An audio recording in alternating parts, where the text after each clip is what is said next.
Welcome. Today in front of me Motorola Moto Edge 20 Pro, and I'll show you how to install a phone keyboard to this device. So first you should go to the Play Store, and here in the search bar type the green Apple keyboard.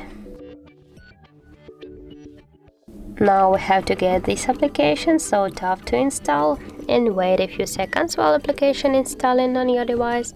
Now just open the application, tap enable in settings, and here near the green Apple keyboard tap on the switcher and confirm 2 times with OK. Now just go back and here click the switch input methods and change your keyboard to the English United States keyboard.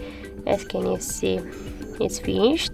And right now, for example, we'll just check our keyboard. For example, we'll start the messaging with someone, and as can you see right now, we got our keyboard is so close to the iPhone keyboard as the emojis, as can you see.